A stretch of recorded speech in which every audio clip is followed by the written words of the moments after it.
السلام علیکم ورحمۃ اللہ وبرکاتہ۔ رمضان آتے ہی یہ سب سے بڑا مسئلہ ڈسکس ہونا شروع ہو جاتا ہے کہ ہم 8 تراویحیں پڑھیں کہ 20۔ اس مسئلے کو لے کر مسلم امہ میں بہت اختلاف پایا گیا ہے۔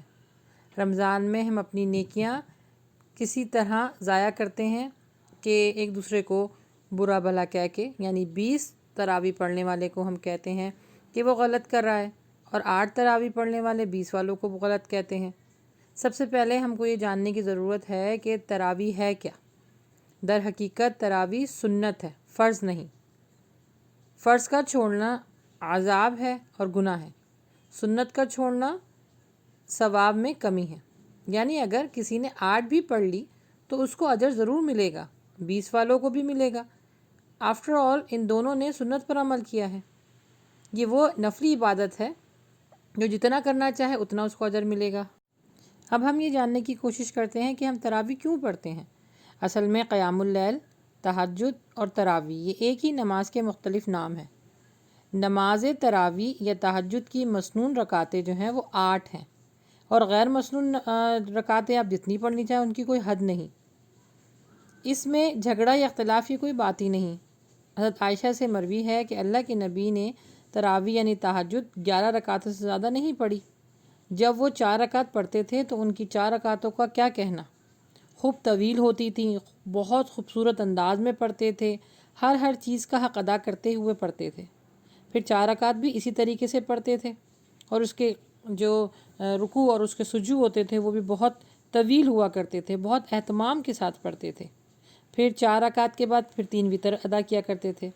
اس حدیث کو صحیح بخاری اور مسلم میں روایت کیا گیا ہے۔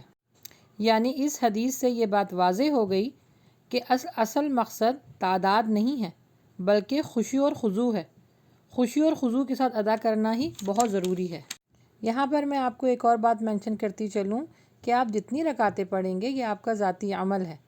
یعنی یہاں تک بھی پڑھی جاتی ہیں، کوئی 11 پڑھتا ہے، 22، 24، 26، 32، 40 تک پڑھی گئی ہیں، بلکہ اور بھی ان سے زیادہ، کیونکہ ان کے پڑھنے میں گناہ تو ہے نہیں، صرف اجر ہی اجر ہے۔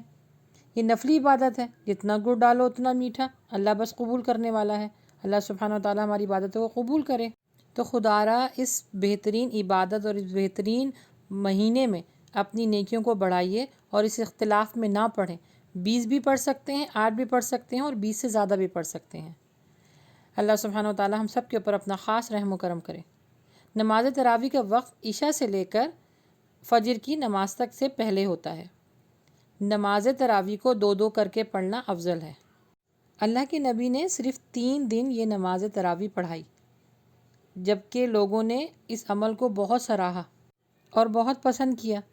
اللہ کے نبی نے لوگوں کے اتنے زیادہ محبت اور والہانہ انداز سے اس نماز کو پڑھتے ہوئے دیکھا تو وہ تھوڑے خوف زدہ ہو گئے۔ پھر چوتھے دن ظاہر نہ ہوئے۔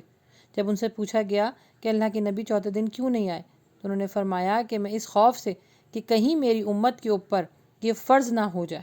اللہ اکبر! اللہ کے نبی ہم سے کتنی محبت کیا کرتے تھے۔ تو خدا را اس مسئلے میں نہ پڑھیں، اس اختلاف میں نہ پڑھیں کہ 20 اور 22 والا ایک دوسرے کو برا کہیں۔ بس نیکیاں حاصل کرنے کے لیے دوڑ لگائیے اس رمضان میں۔ اللہ کے نبی اس نماز کو قیام اللیل یا تہجد کی نماز کہا کرتے تھے۔ تراویح نام حضرت عمر کے زمانے میں عام ہوا، اور اس کے بعد 20 اور 8 رکعتوں میں جو اختلاف پائے گئے ہیں اس زمانے ہی سے یہ معاملہ شروع ہو گیا تھا۔ بہرحال ہمیں وہ کرنا ہے جو اللہ کے نبی نے کیا اور ان کے صحابہ نے کیا۔ عورتیں گھر میں نماز تراویح کا اہتمام کر سکتی ہیں، 2 کر کے پڑھنا بھی افضل ہے، اور اس کے بعد جتنا پڑھنا چاہیں۔ یعنی آپ اس طرح بھی کر سکتی ہیں، قرآن پاک کو صحیح طرح پڑھنا، یعنی جتنی آپ کو صورتیں اور آیتیں آتی ہیں آپ اس میں پڑھیے۔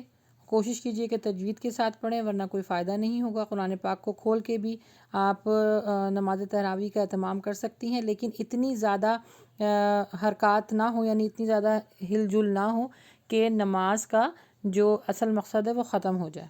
کیونکہ اللہ کے نبی جب نماز تراویح پڑھتے تھے تو اپنے اہل و عیال کے ساتھ پڑھا کرتے تھے، یعنی ان کو تعلیم اور تربیت دینے کے لیے۔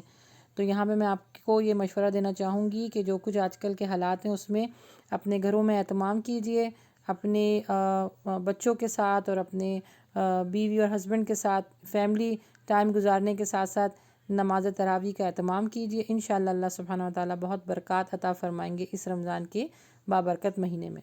السلام علیکم ورحمۃ اللہ وبرکاتہ۔